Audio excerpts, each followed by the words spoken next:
Your assignment is waiting. Eric. Eric Bain. The name shot through my head like a bullet. It was my name. Other memories. Nothing. The darkness in my head veiled everything.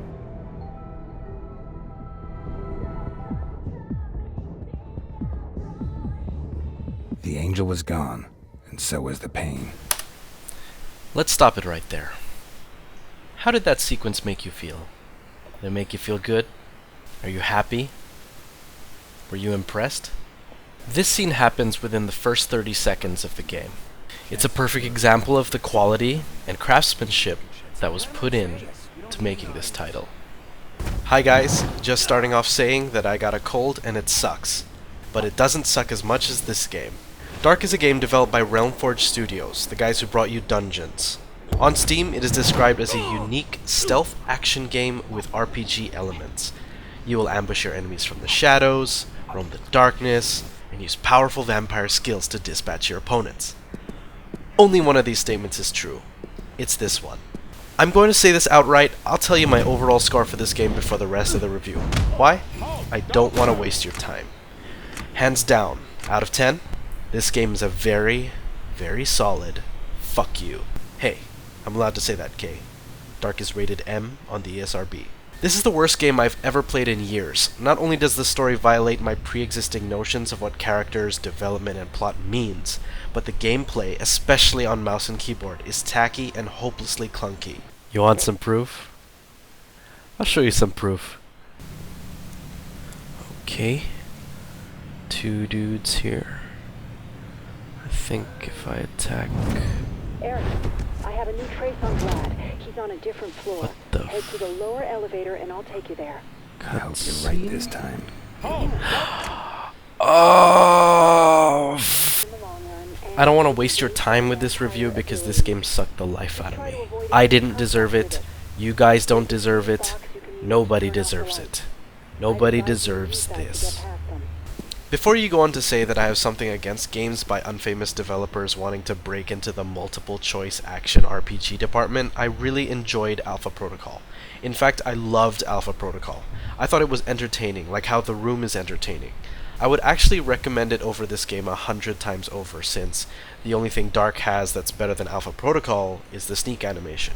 Alpha Protocol is also way cheaper everywhere. Buy Alpha Protocol. I'm gonna run into story first because that was the first thing that caught my eye when I first started playing the game. The official website of Dark says it's a stealth-based action-adventure RPG. I searched because I wasn't sure. If you guys were expecting a spiritual successor to the excellent Vampire the Masquerade games like Bloodlines, turn around and run away as far as possible. Each cutscene is animated awkwardly, and most dialogue parts are too painful to watch the whole way through. Every character here is shallow, one-dimensional, poorly acted, poorly directed, and annoying. Listening to Geralt of Rivia try to sound like a normal person in the 21st century in his Geralt of Rivia voice is one of the most irritating things I've ever seen. Or heard. It all began in darkness. I awoke to a world of pain. A throbbing in my head pounded on my temples. Suddenly I saw a white light approaching me. I saw a human form within that light. An angel. The shining light radiated something soothing. Eric, The angel spoke to me. Eric, it's time. The angel disappeared, and the hammering became more intense. Faster. Slowly, my sight returned. A rhythm and different sounds, which slowly coalesced to become music. Yeah man, people totally talk like that in real life. Eric Bain is an amnesiac with no interesting qualities. He isn't funny despite making jokes, he isn't valorous or villainous or entertaining, he's nothing, he's shit. The cool thing about us vampires is that we can do some pretty cool shit. Oh right, this character is supposed to be the cool dumb bro dude because all he says is man. And that was some slick trick, man. Like X-ray eyes for real, man. The more awesome the tricks he learns, man. Can do some really kinky shit, man. Not much, man. That's what's happened to you, man. Eventually, your brain just quits on you, dude. Hey, man. Dude. Man. Hey, man. Bro. Man. Let's talk about something else. Sure, man. Whatever you want. Rose said you could teach me something more. Not really teach, you know. But I got an idea about how you can train your intuitive reflexes. There's a few thugs hanging around out front of the club. Maybe you could check it out. Translation: murder homeless people. How about it, sucker? You got some change? That's right, man. Give us your money, or you are so toast. I felt anger rise in me, the desire to hurt someone, and a craving for blood. Hey, you sick bastard!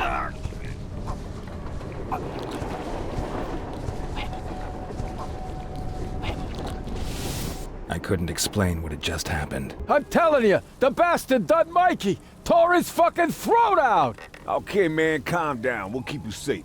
If he comes over here, we'll take him out. Man, what a nice guy, helping his friend out like that.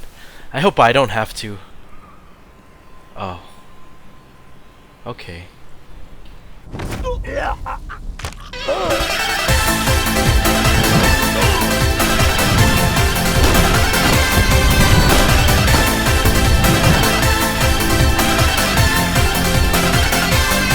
Hey, check it out. Random homeless guy. You know what that means? I get to kill him too!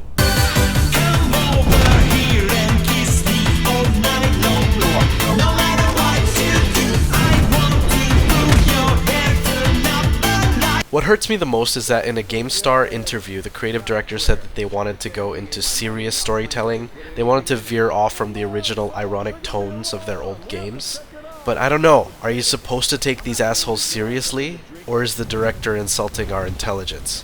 Our main character has no personality. There's nothing fun about him. Not only does he have the prototype / Assassin's Creed edgy design, he's also got the edgy dark voice, and a conversation wheel option to have sexy with another woman. Hey, baby. You're looking good. Anything I can do for you? Let's go somewhere quieter. Sure thing, hon.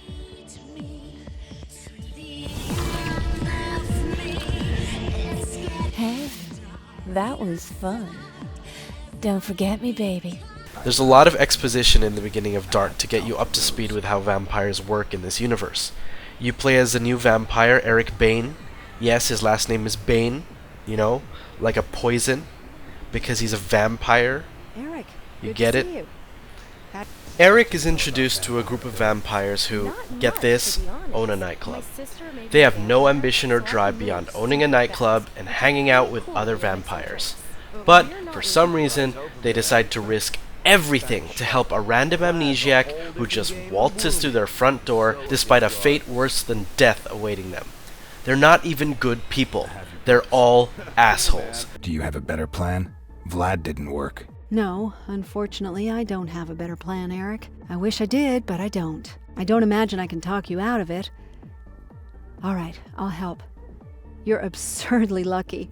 I have no idea what kinds of powers he has, but they will be very powerful. Oh, please remember that all of our fates are in your hands. If he defeats you and finds out that we helped you, we are dead. Forever. The story makes no sense. So, in the beginning of the game, Vampire Woman tells you that people who get killed while getting their blood sucked by a vampire means they'll eventually turn feral unless the vampire who bit them gives his or her blood. If a vampire drinks your blood and kills you in the process, you will turn into a vampire yourself. Fine, whatever. And what happens if I don't drink his blood? You really don't want to know. I have no idea exactly what happens when someone becomes a vampire, but if you do not get the right blood, your brain starts to deteriorate. You will become more and more of an animal until you finally lose all of your humanity. We call these pitiful creatures ghouls. But the entire game has you killing people in this manner. Every single person you kill for blood eventually turns into a crazy vampire. Yes, plot. Yes. And for some reason, if the moral implications of creating feral vampires every time you need to do a magic spell wasn't enough, Eric doesn't kill civilians. Despite murdering museum guards and homeless people, for some reason, the game doesn't allow you to kill civilians. Then there's gameplay. It's the real reason you should buy any game, unless you're a sucker for brain-dead shooters and 10 hours of expositional voice acting with a female lead character. Of course I meant Time Crisis 4. What did you think I meant? I know what you think. As I've shown, Dark fails in the story department. So how does it fare as a stealth game? Dark seems to take a lot of the ideas of popular games and try to combine it all to make it work. It doesn't work. The game uses a bunch of gameplay features that are taken from other games, to poor effect. They have the Mass Effect conversation wheel that gives you little to no choice over your actions. They also have the Mass Effect main mission hub, like the Normandy, where you can talk to your friends and develop the shallow characters of the game. The Dishonored style abilities without the smoothness and rhythm of platforming and actual combat. Oh, I should elaborate. Combat is almost non-existent in this game. You run around and you click people, and they pretty much die instantly. It's kind of stupid. Because of how XP works in this game, you should never ever find yourself in combat. If you find yourself in combat, you're better off restarting the entire room from scratch, because the XP bonus from perfecting it is too much to be ignored. This creates this sort of trial and error dynamic in the game, because a single mistake means you have to replay the same 10 minutes all over again, which creates an artificial time sink. It's cheap. The game clocks in at around 5 to 6 hours this way. Yes, 5 to 6 hours. Stealth game. Some of the abilities you get are incredibly overpowered, making it less of a stealth game and more of a sneaky wizard game. Long-range instant kills that make no sound and eliminate the body? Yeah, let's take that over the 4-second stun that costs just as much mana. What's that? You want to know about the rest of the game? Well, too bad. It's indoor corridor, after large room, after sometimes plants, and then indoor corridor again. Over and over and over and over and over. I think I can appreciate some of the design choices Dark's team made, you know, having limited saves so you aren't save whoring your way to victory. That's cool. Good idea. The game's also challenging.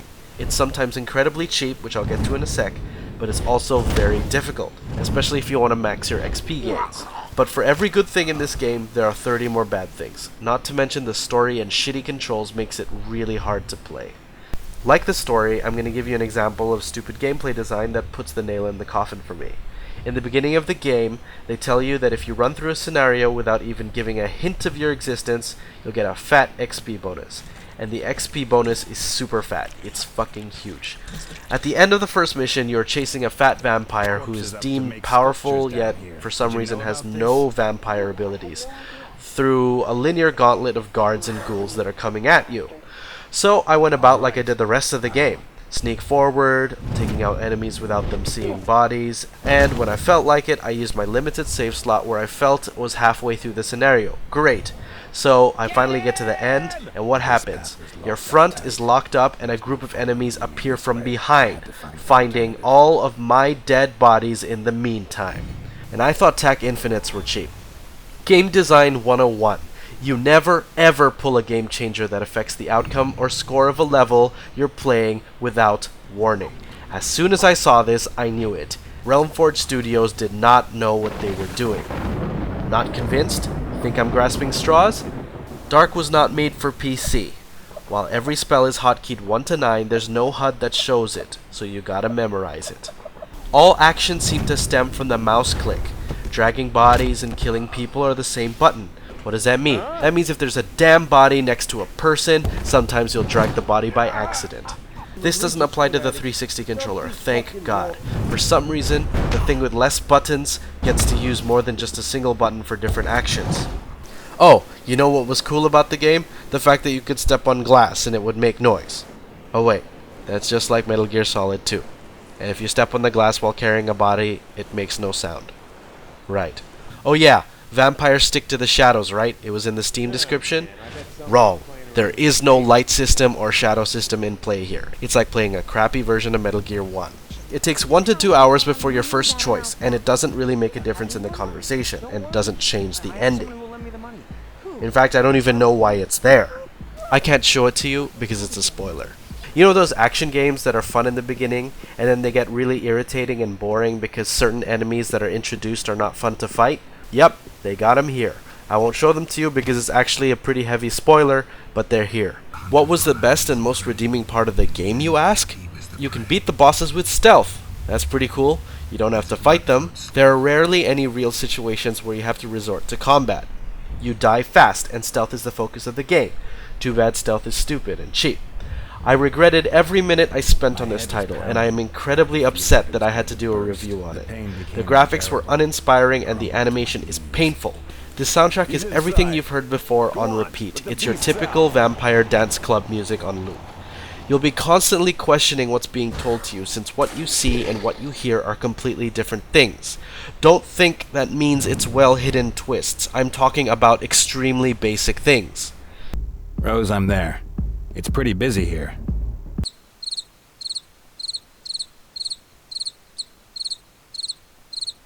Yeah, you're right. This club is hip. Lesson for the day? If you can't afford to make a AAA game, don't try to make one. Indie developers have been doing so well on such a shoestring budget. Don't hamper your creativity by stealing AAA ideas. Now, if you'll excuse me, I got some Evo streams to watch.